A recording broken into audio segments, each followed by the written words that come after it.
Good turnout. We all need to come together. We have the Republican Party here today, and we have the Democratic Party here today, many of their leaders. And I'm the chairman of the Republican Party. I don't care about parties anymore. I care about what's right. That's what I care about. We have a special presentation, I'm told, from Mr. Doug Hopkins. He's a very good friend of mine. Proud to have him as a friend. And so, Doug, where are you? There you are. Would you come up and make a special presentation? On behalf of all the coal miners, past, present, and future, have a few things. I hope this will light your way for many years to come.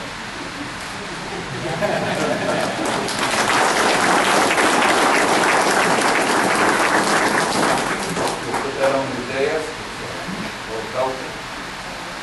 Senator, I don't know if you can get on the plane with this or not. A little hard on that, if you'll read the inscription on it. Hands with flag, liberty or death. Thank you.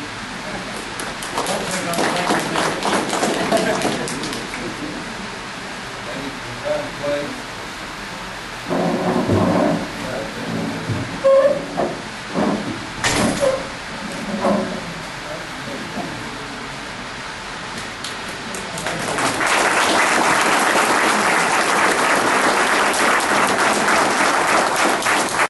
I would like to introduce Brian Mills, who is the district director for the senator, and he's seated right over here.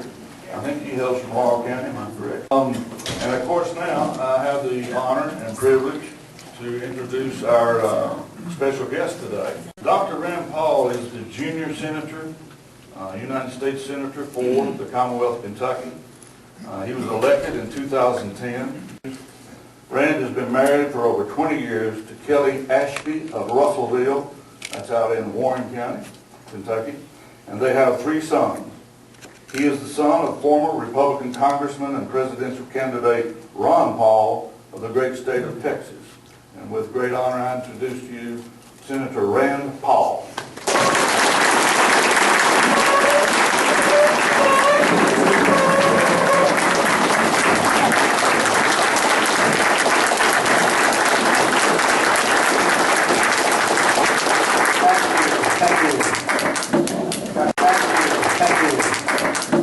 Somebody asked me what he could say, I said, you can say anything, but don't tell me where I went to school. You show you he doesn't listen very well.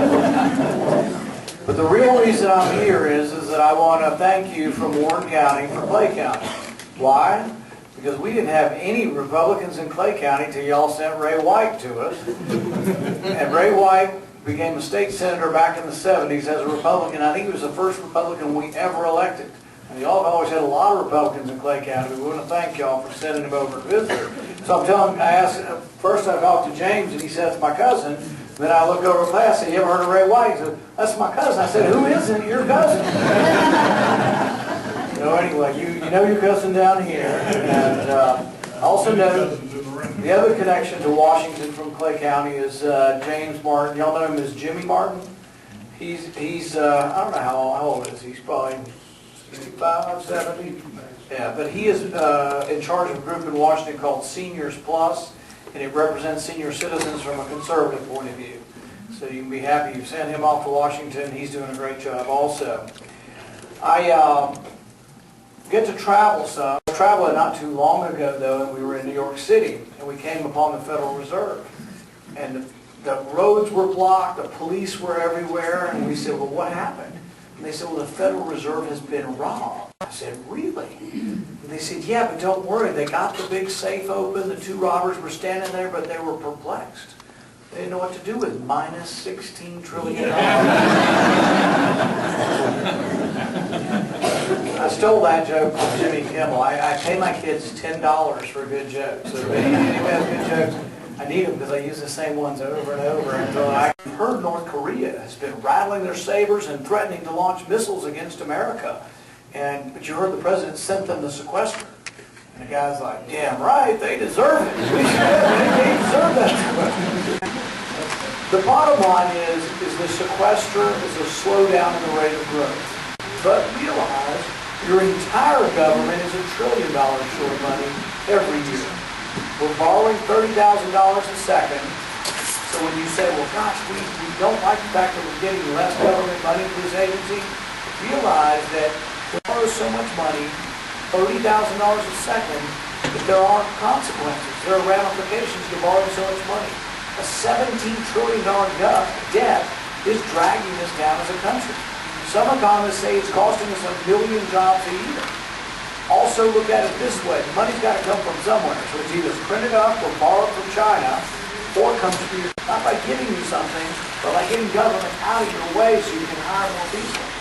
That's why I'm so concerned with what's going to happen with Obamacare.